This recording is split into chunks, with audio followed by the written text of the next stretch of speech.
يا السلام عليكم ورحمة الله وبركاته. أنا عايز أجيب جهاز تكييف بس يكون جهاز محترم يشتغل عندي مدة طويلة وما اشتكيش كل شوية من مشاكله. طب أجيب نوعه إيه؟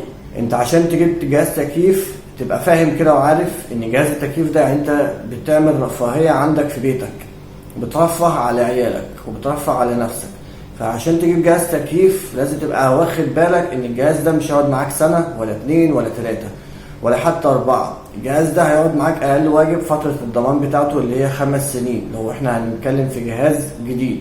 فانا عشان اجيب جهاز جديد في عندي فريش وفي عندي يونون اير وفي عندي فري اير وفي عندي هاير وفي تورنيدو وفي جريه وفي كارير وفي ميديا وفي شارب وفي انواع تانية وفي كذا نوع موجود في السوق. اجيب نوع ايه؟ انت ممكن تجيب فريش، ممكن تجيب شارب زي ما كل الناس ما بتعمل، ممكن تجيب هاير زي ما الناس برضو ما بتشتري ان هو جديد وامكانياته كويسه موجوده ومتاحه وكده وكتير بيشكر فيه، وممكن تجيب فري اير. كلها انواع موجوده في السوق متاحه للجميع، ولكن انا عايز اميز نفسي واجيب حاجه محترمه تعيش معايا 10 سنين مش 5 سنين، وممكن فوق ال10 سنين تاني، بحيث ان انا لو حبيت انقل من مكان لمكان تاني الجهاز عمره طويل يشتغل معايا. هو احنا ليه بنقول تجيب كارير ما تجيبش نوع تاني غير الكارير او ما تجيبش نوع تاني غير الميديا؟ ده علشان الاجهزه دي معموله بجوده عاليه بكفاءه عاليه، متصممه ان هي تستحمل درجه حراره في اي مكان تبقى موجوده فيه، تستحمل الشمس، تستحمل تغيرات الجو، الهواء، تستحمل كل حاجه. فالجهاز عمره الافتراضي طويل بيقعد 5 سنين. لكن لو هنتكلم في جهاز مستعمل فاحنا بنتكلم في جهاز يقعد مثلا سنة، وبعدها اكيد هيبقى فيه صيانة، السنة اللي بعدها اكيد الصيانة هتختلف عن السنة اللي قبلها، فكل سنة الموضوع بيختلف. ولكن انا معيش ان انا اجيب جهاز كاش، او ان انا عايز اجيب جهاز على قد الجيب كده، على قد اللي في جيبي. فانا عشان اجيب جهاز تكييف يكون مرتاح ماديا، فانا يا اما هجيب حاجة مستعملة يا اما هجيب حاجة جديدة بس من الانواع الرخيصه بعد ال5 سنين كمان. فانا عشان اجيب جهاز جديد ويركب عندي هفكر في ان الجهاز ده هيوفر لي وقت ما اجي في الصيف اشغل التكييف، هيشتغل معايا طول الصيف تبريد تلاجة، يتلج لي المكان. حتى لو عندي ضيف، عندي ضيفين 3، عندي العيله كلها قاعده معايا في الشقه، افضل مده طويله شغال عندي.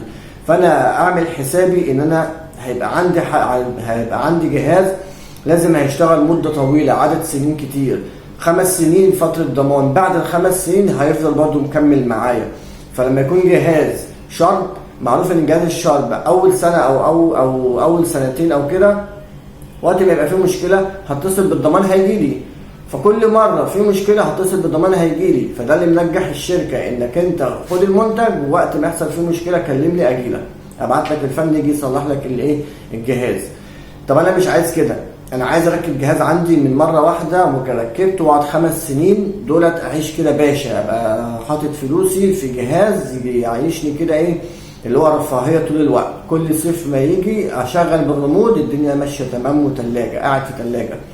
فانا عشان انفذ حاجه زي كده مش هروح اجيب الاجهزه العشوائيه اللي موجوده في السوق، ده هجيب الجهاز اللي انا ممكن اجي على نفسي شويه في القرش، بس هبقى جبت حاجة نسيتها وشلتها من دماغي خالص. بعد كده جبت الكارير وشغلته عندي في البيت وخلاص بقت الدنيا تمام. كل سنة اشغل الجهاز، سواء في الصيف اشغله شغال زي الفل، مع السنة اللي بعملها الجهاز شغال 100. جيت اشغله في الشتاء وانا متعود ان انا اشغله في الشتاء، هيشتغل معايا طول فترة الشتاء تمام زي الفل.